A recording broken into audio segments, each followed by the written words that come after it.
Attention, look on the board. Today our topic is transformer. क्या है? आज का टॉपिक हमारा ट्रांसफार्मर है। ये तो आपके लिए एक जिज्ञासा का भी कारण है, ट्रांसफार्मर कैसे काम करता है, क्या है ट्रांसफार्मर। सब तो देखिए ना रोड पे लगा हुआ। ट्रांसफार्मर का क्या काम होता है? इसका काम होता है अल्टरनेटिंग ईएमएफ, जिसको हम वोल्टेज कहते हैं, उसके मान को बढ़ाना या घटाना। बढ़ाना भी और घटाना। दो तरह के ट्रांसफार्मर होते हैं, एक बढ़ाने वाले, एक घटाने वाले। एक को स्टेप अप कहते हैं, एक को स्टेप डाउन कहते हैं। तो ट्रांसफार्मर को डिफाइन करते हैं ए डिवाइस विच इंक्रीजेस और decreases alternating EMF without loss of energy. Definition में तो यही बोलते हैं विदाउट लॉस ऑफ एनर्जी, लेकिन कुछ ना कुछ तो एनर्जी लॉस प्रैक्टिकली तो होता ही है। ट्रांसफार्मर एक ऐसा डिवाइस होता है, आप ये कह सकते चेंज, जो चेंज करता है किसका वैल्यू ऑफ अल्टरनेटिंग ईएमएफ। ये बढ़ा भी सकता है और घटा भी सकता है विदाउट लॉस ऑफ एनर्जी। ये सब जो ट्रांसफार्मर लगे हुए हैं ना आपके रोड पे जो देख रहे हैं, तो वह स्टेप डाउन है। उसमें 11,000 वोल्ट का वहाँ पे आता है और उसको डाउन करता है 220, 440 में। जनरली घर में जो यूज होता है वो 220 का, और जो मील सब है ना वहाँ पे 440 की जरूरत पड़ती है। तो ये सब ट्रांसफार्मर स्टेप डाउन ट्रांसफार्मर है, स्टेप डाउन ट्रांसफार्मर। ज्यादातर हर जगह आप स्टेप डाउन ट्रांसफार्मर ही देखते हैं। और घर में जो आपका स्टेबलाइजर होता है वो दोनों काम कर सकता है, स्टेप अप भी और स्टेप डाउन भी। घटा भी सकता है और बढ़ा भी सकता है, वो दोनों तरह का काम करता है। अब ट्रांसफार्मर से रिलेटेड एक बहुत इंपॉर्टेंट क्वेश्चन है कि आखिर ये किस सिद्धांत पे आधारित है। ट्रांसफार्मर का सिद्धांत क्या है?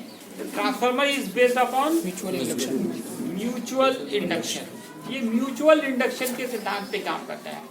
Transformer is based upon mutual induction, और साथ में ये बोल सकते हैं कि Faraday's law of electromagnetic induction, दोनों पे डिपेंड करता है कौन ट्रांसफार्मर। लेकिन ऑब्जेक्टिव में जनरली आपका म्यूचुअल इंडक्शन ही ऑप्शन होता है, तो वही आप डालेंगे mutual induction. Transformer is based upon mutual induction. Mutual induction याद है आपको, उसमें दो कॉइल होते थे, दोनों एक दूसरे के नजदीक होते थे, एक से करंट पास करते थे, दूसरे में अपने आप ईएमएफ इंड्यूस होता था। उसी को हम लोग कहते थे म्यूचुअल इंडक्शन। तो यहाँ पे देखिए किसी भी ट्रांसफार्मर में दो कॉइल होते हैं, एक प्राइमरी एक सेकेंडरी, और वह एक laminated iron core. Laminated word कल भी हम लोगों को आया था। लेमिनेटेड मतलब था परत दर परत। इसमें लेमिनेटेड एक आयरन कोर होते हैं जिसके वर्टिकल आर्म्स जो होते हैं उसी पर कॉइल्स को लपेटा जाता है, प्राइमरी और सेकेंडरी को। आइए हम लोग इसके बारे में देखते हैं। पहले सबसे पहले इंट्रोडक्शन में डिफिनेशन लिखेंगे इसका। एक device changes alternating value of alternating EMF without loss of energy. Without loss of energy is called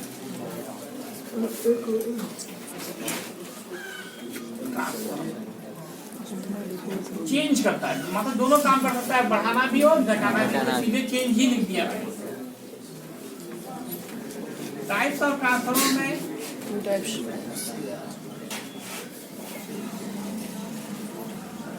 एक होगा बढ़ाने वाला, एक घटाने वाला। जनरली यूज डाउन का ही होता है, step down transformer, step up,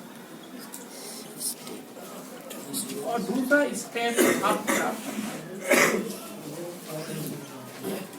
There are two types of transformer. One is step down and another is step up. अब नाम से पता चल रहा है स्टेप डाउन है तो घटाएगा, स्टेप अप है तो इसका डिफिनेशन लिखाने की जरूरत नहीं है, अपना समझना चाहिए आपको। अब इसका सिद्धांत लिखिए, principle. Transformer is based upon mutual induction,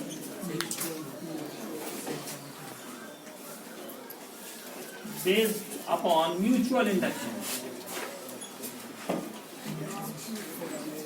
Induction and Faraday's law of electromagnetic induction.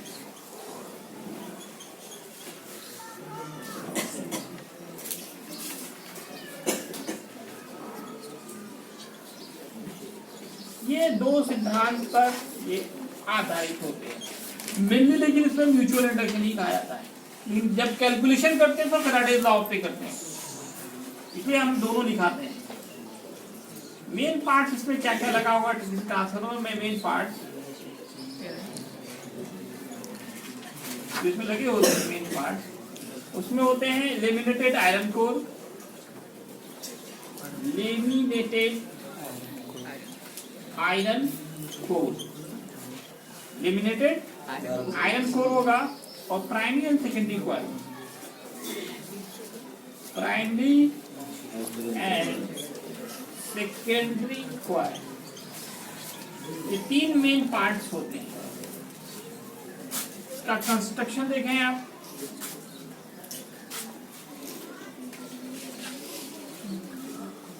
Transformer का कंस्ट्रक्शन, इसमें क्या होगा, एक लेमिनेटेड आयरन कोर होगा।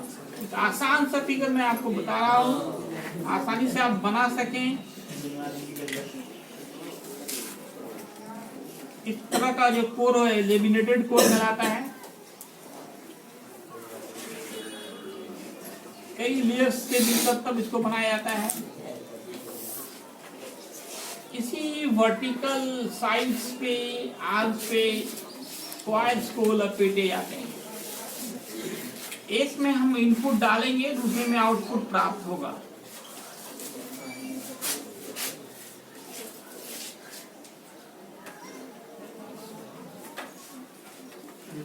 यहाँ आप दिखा सकते हैं, जहां आपको ले जाना है या आउटपुट मिलेगा इसमें, आउटपुट।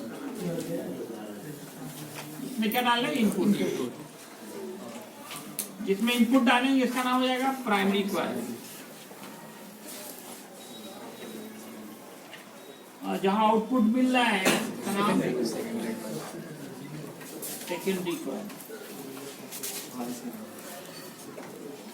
और ये बीच वाला जो लेमिनेटेड कोर है, ये क्या है, लेमिनेटेड परत दर परत आयरन कोर, लोहे का बना होता है ये। बस एक सिंपल सा फिगर इसका बनाया गया, इसको लिखना all parts are arranged.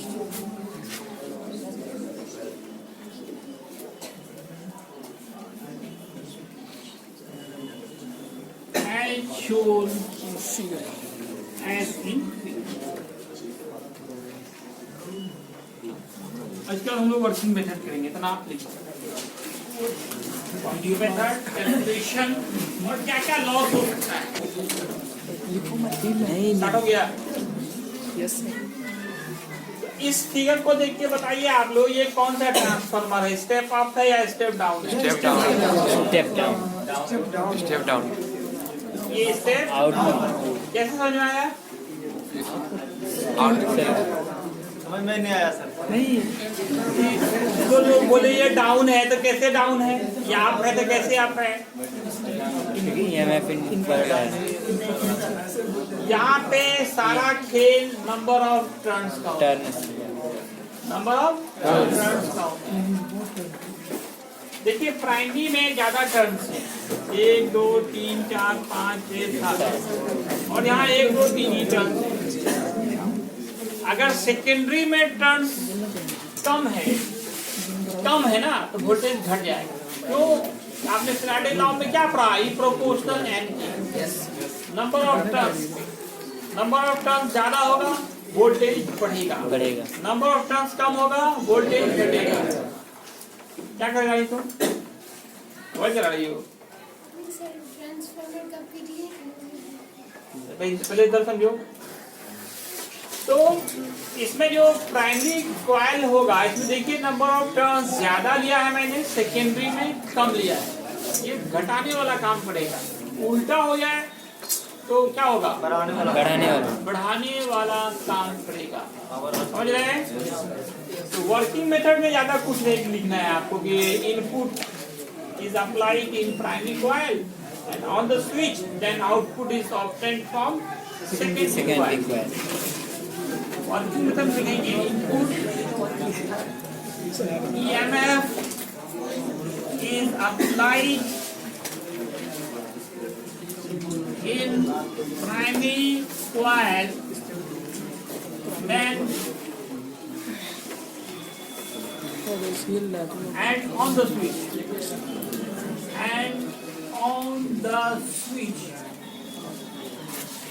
then output EMF is obtained from secondary coil। अब वोल्टेज कैसे बढ़ता या घटता है उसको हम कैलकुलेट करके दिखाते हैं आपको। कैलकुलेशन, अब मान लो let the number of turns, सारा खेल नंबर ऑफ टर्न्स का होता है। Turns in primary coil is NP and in secondary coil is NS. Applied EMF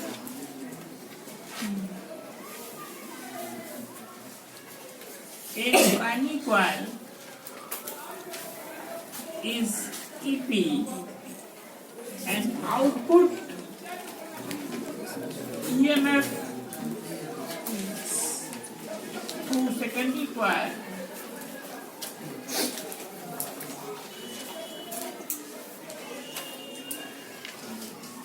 is ES. Then E proportional होता है नंबर ऑफ टर्न्स। प्राइमरी है तो P लिखेंगे दोनों जगह, या एक बार ऐसा करते हैं हम तो यहाँ पे इसको हटा के पहले कांस्टेंट ले आते हैं। Where K is constant.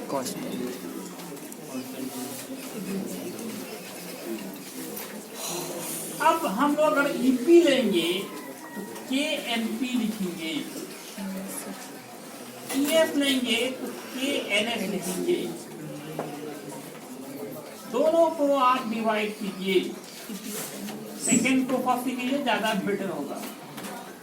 ES by EP, K into NS by K into NP, K cancel, ES by EP, NS I FNP।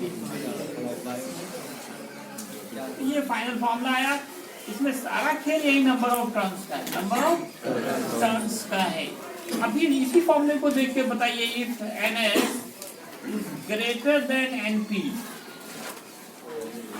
तब क्या होगा? ES greater than EP। so transformer ने क्या किया? वोल्टेज बढ़ा दिया। ES ज्यादा है, आउटपुट ज्यादा मिल रहा है, इनपुट कम है, वोल्टेज बढ़ा, तो ट्रांसफार्मर इज स्टेप अप। बढ़ाया ना, तो बढ़ाया तो क्या हो? Step up. अगर आपका NS छोटा हो NP से तब क्या होगा? स्टेप डाउन होगा EP से। सो ट्रांसफार्मर इज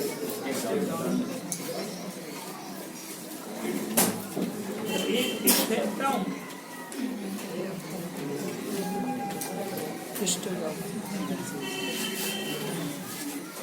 यहाँ पे यही देख रहे हैं आप, नंबर ऑफ टर्न सेकेंडरी में कम है, प्राइमरी में ज्यादा है, तो ये स्टेप डाउन ट्रांसफार्मर हुआ। अब यहाँ पे टर्न्स रेशियो देखना है आपको, टर्न्स रेशियो। शॉर्ट क्वेश्चन हो सकता है, what is turns ratio? The ratio of number of turns, the ratio of number of turns turns in secondary coil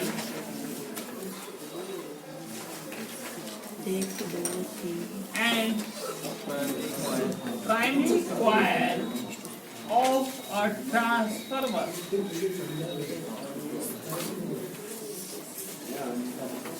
is called turns ratio. इसी का नाम होता है टर्न्स रेशियो। टर्न्स रेशियो क्या है? Ratio of number of turns in primary coil and secondary secondary coil he turns ratio कहलाता है।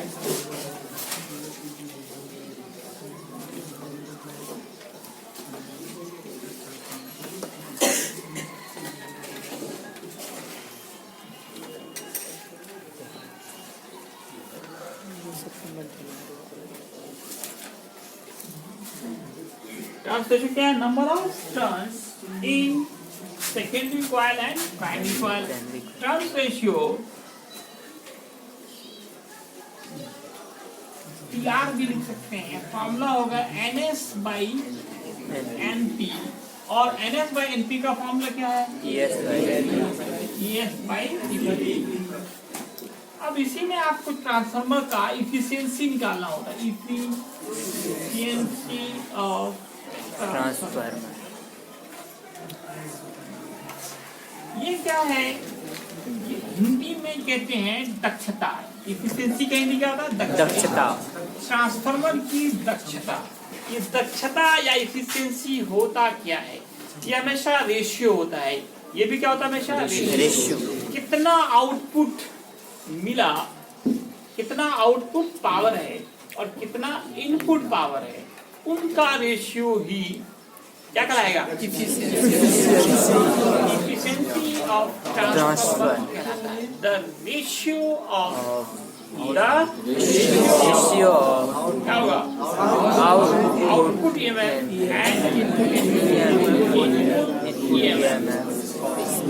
is called efficiency of efficiency of transfer। the ratio of input EMF called हर एक machine का, हर एक engine का efficiency होता है कि कितना वो काम कर रहा है और कितनी एनर्जी वो ले रहा है, कितनी एनर्जी आप सप्लाई कर रहे हैं और कितना वो वर्क कर रहा है, आप ही कितना पढ़ रहे हैं और कितना खर्चा कर रहे हैं गार्जियन का, वो आपका क्या एफिशिएंसी, वो क्या कहलाएगा? आपका कितना आप पढ़ रहे हैं, मेहनत कर रहे हैं और कितना आप गार्जियन का खर्चा करवा रहे हैं, ये रेशियो ही क्या कहलाएगा? आपकी एफिशिएंसी होगी। इसी तरह से ट्रांसफार्मर में ये रेशियो होगा the ratio of output power and input power. अगर डिफिनेशन पे देखें तो ये तो 100% होना चाहिए। डिफिनेशन में क्या लिखा होता है? Without loss of energy. जब लॉस ही नहीं हो रहा तो 100% होना चाहिए, लेकिन वास्तव में ऐसा नहीं होता, कुछ ना कुछ लॉस होता ही है। ये सब सिर्फ आइडियल कंडीशन में हम लोग बोलते हैं, कागज तक ही ऐसा है कि विदाउट लॉस हो, लॉस तो होना ही है।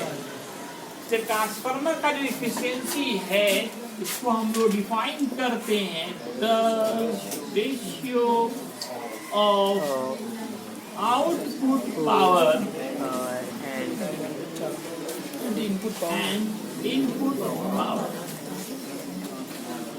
is called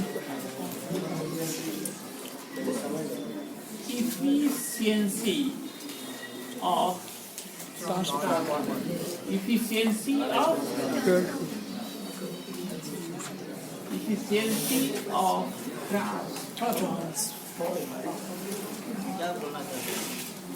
इसको डिनोट करते हैं ईटा से। एन को थोड़ा लंबा खींचे, ईटा पढ़ते हैं साइन को आप। ईटा का फॉर्मूला होगा आउटपुट पावर को ऊपर रखेंगे, output power by input power. इसको 100 से मल्टीप्लाई करते हैं क्योंकि हमेशा परसेंटेज में निकाला जाता है, इसलिए इसको हम लोग क्या करेंगे? 100 से मल्टीप्लाई करेंगे। आउटपुट पावर का फॉर्मूला होगा ES इंटू IS, इनपुट का EP इंटू IP इंटू कर देंगे 100। ES क्या समझ रहे हैं? Output EMF। IS क्या है? Current obtain from secondary coil. EP क्या है? जो इनपुट EMF है। और IP करंट जो मिल रहा है। अब देखिए इन आइडियल नोट में, आप देखिए in ideal thermometer transformer, in ideal transformer क्या होना चाहिए? आउटपुट पावर बराबर आउटपुट पावर बराबर इनपुट पावर। तो आउटपुट क्या है? ES IS बराबर EP। अगर इसमें ES बड़ा हो EP से, if ES is greater than EP, ES बड़ा हो EP से, तब कंडीशंस में IS क्या होगा? छोटा होगा किससे? IP। मतलब वोल्टेज बढ़ेगा तो करंट घटेगा, वोल्टेज बढ़ेगा तो करंट घटेगा। एक सवाल आपके मन में होना चाहिए कि इतना ट्रांसफार्मर काहे लगाता है? वहीं से 220 भेज देता, थर्मल पावर स्टेशन से 220 भेज देता, कितना खर्चा बच जाता? नहीं, क्योंकि यूज जो क्या होता? वहीं से 220 जो है थर्मल पावर स्टेशन से ही भेज देता, इतना सारा ट्रांसफार्मर नहीं लगाना पड़ता। तो देखिए रीजन यही है कि अगर आप वोल्टेज को कम करोगे तो करंट क्या होगा? बढ़ जाएगा। जब करंट बढ़ेगा तो हीट ज्यादा होगा। H बराबर I square RT, heat produce is directly proportional to the square of the electric current. Square of electric current की क्या होता है? डायरेक्टली प्रोपोर्शनल होता है। तो अगर आप लो वोल्टेज पे भेजोगे तो वहाँ पे करंट काफी हाई होगा। जब हाई होगा तो बहुत ज्यादा हीट प्रोड्यूस होगा, और हीट क्या है? Form of energy. और एक तरह से एनर्जी की क्या है? बर्बादी है। तो सारा एनर्जी का सारा पार्ट क्या रास्ते में रह जाएगा आपका, समझ रहे हैं? इसीलिए क्या करता है? इसको हाई वोल्टेज पर AC करंट को ट्रांसफर किया जाता है। फिर ट्रांसफार्मर उसको क्या करता है? स्टेप डाउन करके जहाँ जिस तरह का यूज है उस तरह का वो उसको कन्वर्ट करता है। समझ रहे हैं? एक क्वेश्चन ये हो सकता है, why है ना, why AC alternating current transferred very high voltage पे पहले क्यों भेजा जाता है? तो रीजन इसका यही है कि वोल्टेज हाई होगा, करंट कम होगा, हीट एनर्जी कम होगा, वायर गर्म कम होगा, और एनर्जी लॉस कम। एनर्जी लॉस को कम करने के लिए ही एसी को हाई वोल्टेज पर एक जगह से दूसरी जगह भेजा जाता है। अब ट्रांसफार्मर में क्या क्या लॉस होगा? अगला टॉपिक हमारा वही है, क्या क्या लॉस हो सकता है ट्रांसफार्मर में। तो एक तो देखिए कॉपर लॉस होता है, उसका जो कॉइल है कॉपर के बने हुए, उससे लॉस होगा, कॉपर लॉस। दूसरा इसका जो कोर है वो आयरन का बना हुआ है ना, उसको आयरन लॉस कहते हैं, उसको कहते हैं आयरन लॉस। और मैग्नेटिक फ्लक्स प्रोड्यूस हो रहा है, प्राइमरी में जा रहा है सेकेंडरी में, कुछ जाने में कुछ मैग्नेटिक फ्लक्स जो होते हैं इधर उधर चले जाते हैं, कुछ सबका सब सेकेंडरी में नहीं पहुंच पाता है, उसके कारण लॉस होता है। उसको हम लोग कहते हैं फ्लक्स लीकेज या फ्लक्स लॉस कहते हैं। इसी तरह से मैग्नेटिक हिस्टेरेसिस की घटना होती है। आप जानते हो करंट मिनिमम से मैक्सिमम, मैक्सिमम से मिनिमम, करंट घटेगा बढ़ेगा, मैग्नेटिक प्रॉपर्टी घटेगा बढ़ेगा, तो वहाँ पे मैग्नेटिक हिस्टेरेसिस की घटना होगी, उससे भी एनर्जी लॉस होगा। किसमें? ट्रांसफार्मर है ना। एक वाइब्रेशन लॉस होता है, ये जो एनर्जी घटता बढ़ रहा है, करंट घट बढ़ रहा है, उससे क्या होगा? ट्रांसफार्मर वाइब्रेट करता है। वाइब्रेशन में भी क्या चाहिए? एनर्जी चाहिए। तो वो एनर्जी क्या कर रहा है? जो एनर्जी उसको मिल रहा है वही ना खर्चा कर रहा है। तो इसलिए आइडियल ही जो आइडियल थर्मामीटर वो बन नहीं सकता, आइडियल ट्रांसफार्मर बन नहीं सकता, वो सिर्फ कागज पर है। विदाउट लॉस जो बोलते हैं वो सिर्फ, एक्चुअल में बहुत सारे लॉस होते हैं। ये अगले क्लास में आपको बताया जाएगा, आप खुद पढ़ के आइए। ठीक है, अगला टॉपिक हमारा होगा लॉसेस इन ट्रांसफार्मर। धन्यवाद।